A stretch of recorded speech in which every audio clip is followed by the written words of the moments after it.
여러분 안녕하십니까. 이렇게 또 만나 뵙게 되어서 대단히 기쁘고 즐겁게 생각합니다. 오늘의 주제는 이름자는 미래지향적인 이상과 꿈이 있어야 된다. 제가 전번에도 잠깐 말씀을 드렸습니다만은 오늘 거기에 대해서 좀 구체적으로 여러분께 말씀을 드릴까 합니다. 여러분, 사람도 이상과 꿈이 없는 사람은 그 시체나 마찬가지입니다. 우리가 꿈이 있어야 되지 않습니까? 그래야 힘도 생기고 용기도 생깁니다. 나는 어떻게 해서 어떤 이상과 꿈을 가지고 정말 세인을 위해서, 여러분을 위해서, 또 국가를 위해서, 또 인류를 위해서 내가 어떤 일을 할 것인가라는 그런 꿈이 있어야 된다는 얘기죠. 여러분, 그래서 이름자에도 각자마다의 미래지향적인 이상과 꿈이 있어야 됩니다.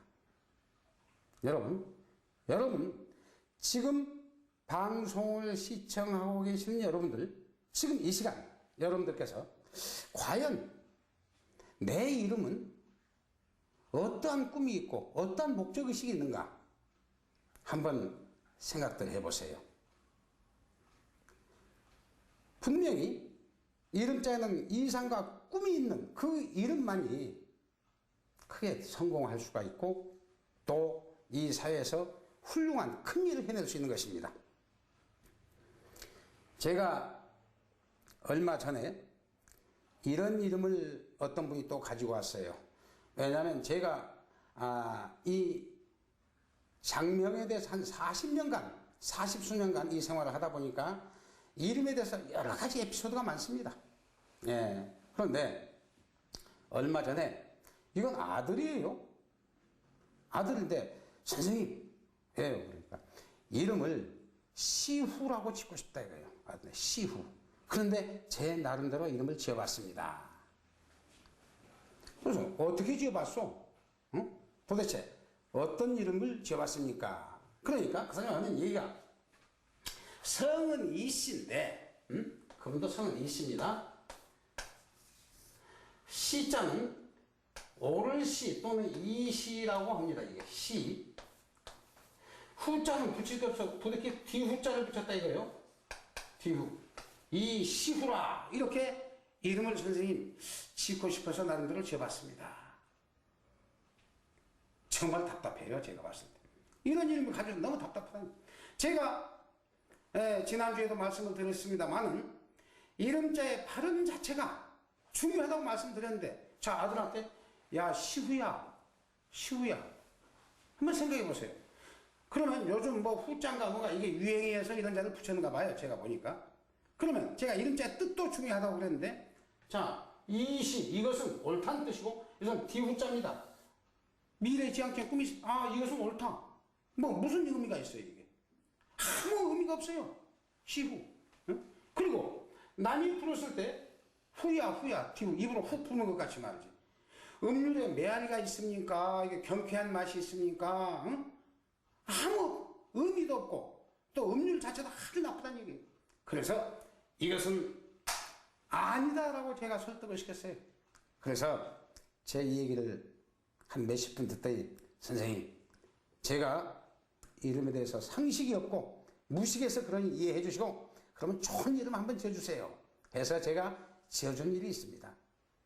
여러분, 이름이라는 게 그 발음 자체나 이런 게 가장 중요하다. 미래지향적인 꿈이 있어야 된다. 근데 이시 뒤후 뒤에 이것을 어떻게 뒤에 옳다는 얘기가 뭐예요? 아무 의미가 없다는 얘기죠.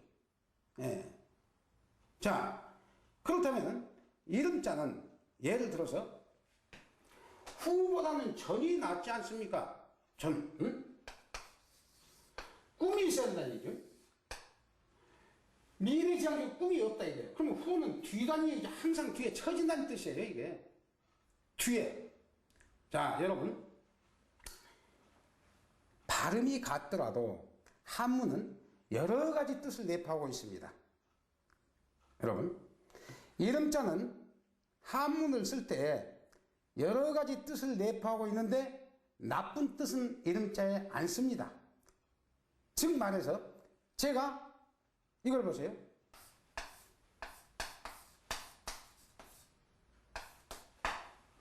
이 자가 무슨 자입니까? 이게 박자입니다. 이게 박사할 때 넓을 박자, 넓게 많은 것을, 그런 뜻이거든요. 그런데 이 자를 노름박자라고도 합니다. 노름, 도박할 때 박자 된단 말씀이에요. 그래서 한문은 여러 가지 뜻이 내포하고 있는데 그게 좋은 자를 써야 된다는 얘기죠. 네. 여러분, 만일 배자로 이게 크다는 뜻입니다. 크게. 응? 그런데 한문은 여러 가지 뜻이 있기 때문에 여기에는 뭐 용서하다, 또 많다, 심하다, 뭐 이런 뜻으로도 해석을 합니다. 근데 이름자는요, 나쁜 뜻은 배제하고 좋은 뜻으로서 이름자 해석을 해줘야 된다는 얘기죠.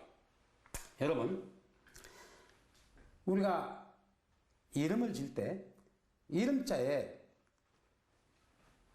가운데 자와 끝에 자의 연결성도 좋아야 됩니다.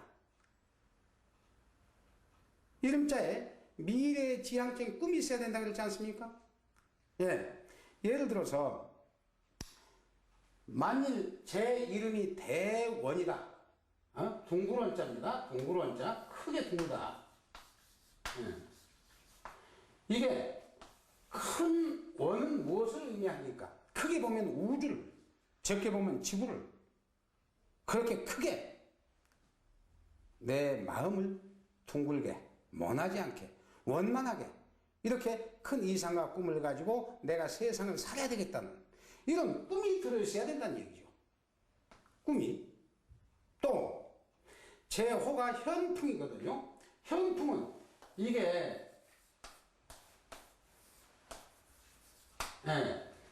현풍인데 현자는 거물현 그렇습니다. 거물현, 검다는 뜻 아닙니까? 이게 색깔이 검다는 게 아니고 하늘 위가 높고 높아서 검게 보인다는 뜻이거든요. 그래서 거물현자입니다. 예. 그래서 저 높은 하늘에 불어주는 바람과 같이, 여러분 공기가 없으면 우리는 못 삽니다. 예. 그 공기와 같이, 바람과 같이, 응? 내가 사람들의 내 직업이 장명을 하는 사람이니까 이런 좋은 이름을 지어줘서 이 우주 공간의 공기와 같이 여러 사람들에게 신선한 공기를 부여해주는, 드리는 그런 기분으로 이름을 짓는데 최선을 다해야 되겠다. 이런 생각을 저는 수차 다짐을 해봅니다. 여러분, 이와 마찬가지로 각자의 이름은 각자마다의 미래지향적인 꿈이 있어야 된다고 그랬어요. 그런데 제가 전에 말씀드렸지만은 뭐 시훈이, 뭐 나영이, 또 이런 예가 있습니다. 우리 한국 여성분들이 지금부터 몇십 년 전에는 이런 자를 많이 썼어요. 무슨 자를 많이 썼느냐? 아름다운 미자를 많이 썼습니다. 꽃화자 많이 썼어요. 뭐 사랑의 자, 이런 자를 많이 썼습니다. 자, 이것은 대단히 잘못된 겁니다. 물론 각자마다의 선천 운명에 따라서 써야 할 사람도 있습니다만은 이게 함부로 쓰면 안 되는 거예요. 가만히 생각해 보세요. 만일 이름을 미화라고 했다고 합시다. 그럼 아름다운 꽃이다. 나는 아름다운 꽃이라는 얘기죠. 꿈은 없어요. 내가 지난번에도 말씀을 드렸듯이 이런 뜻의 이름은 결국은 나쁘게 말하면 나는 아름다운 꽃이니까 꺾어가십시오. 또 나를 보고 즐기십시오. 이런 안 좋은 그런 의미도 내포하고 있다는 것입니다.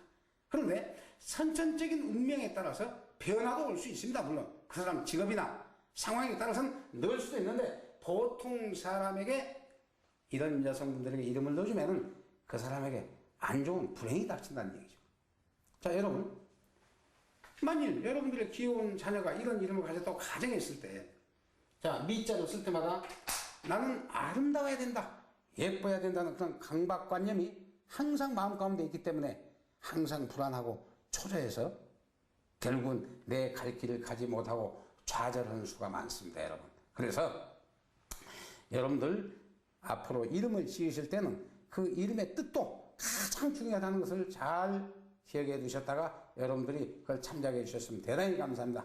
여러분, 앞으로 좋은 이름 많이 지어서 앞으로 여러분들의 자녀들이 건강하고 행복하고 훌륭한 사람 되시기를 기원하면서 오늘 강의를 이만 마칩니다. 여러분, 대단히 감사합니다.